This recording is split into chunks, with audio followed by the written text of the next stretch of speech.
ராசி அன்பர்களே, இன்றைய ராசி பலன் 20ஆம் தேதி 5ஆம் மாதம் 2025 இன்று மே மாதம் 20ஆம் தேதி. உங்களுக்கு எப்படியான பலன் ஷார்ட் வீடியோவாக பார்க்கலாம், முழுமையாக பாருங்கள். வீடியோ தொடர்ந்து பார்க்கறது முன் வீடியோவுக்கு சப்ஸ்கிரைப் பண்ணி கிளிக் பண்ணி லைக் பண்ணுங்கள்.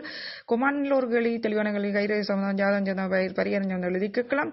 சனி குரு ராகு கேது பேச்சு பலன் எல்லாம் போட்டுக்கிறோம், போய் பார்க்கலாம். லிஸ்ட் இருக்கு, தொடர்ந்து பார்க்கலாம் பாருங்கள். அதுக்கு முதல் இது வசிரஜி கைரேகை சோதனை இல்லை, கைரேகை சம்பந்தமாக கையில் இருக்கின்ற புள்ளிகள் உங்கள் கையில் இருக்கும். அதிர்ஷ்டம் துறை மனம், தொழில், குடும்பம், பொருளாதாரம், திருமண வாழ்க்கை சகலவற்றையும் உங்கள் வாழ்க்கை நடக்கிற அனைத்தையும் சொல்லி வீடியோவாக போட்டுக்கிறேன், பார்த்துக்கொள்ளுங்கள். பிளேலிஸ்ட் இருக்கு, பைக்கு வகுப்பும் போட்டுக்கிறேன், தொடர்ந்து பார்க்கலாம். பேரங்கள் 6 வருட புத்தகம், சனி 7 சனி 7 வருஷ பலன் எல்லாம் போட்டுக்கிறேன். சரி, தொடர்ந்து பார்க்கலாம். நட்சத்திரத்தின் வாழ்க்கை கட்டாயம் பாருங்கள். என்னதுல உங்களுக்கான திசை ஜோகமா இல்லையா, திசை இருக்கும் வீட்டு அது எப்படி இருக்கணும்னு சொல்லிக்கிறேன். சரி, கன்னி ராசி என்பவர்களுக்கு இன்று நீங்கள் சில தட்டைகளை சந்திக்க நேரிடலாம். 20ஆம் தேதி 5ஆம் மாதம் நேரிடலாம். பொறுமையுடன் இருந்தால் எல்லாவற்றையும் சமாளிக்கலாம். பொறுமை முக்கியம். கன்னிராசியர்களே, 20ஆம் தேதி மற்றவர்களுடன் வாக்குவாதங்களை தவிர்க்கவும். ஏனெனில் 20ஆம் தேதி 5ஆம் மாதம் உங்களுக்கு பெரிதாக பிரச்சனையை தரும் காலகட்டமாக இருக்கு. அவதானமாக கவனமாக இருங்கள் கன்னிராசிக்காரர்களே. அடுத்தது துலா ராசி.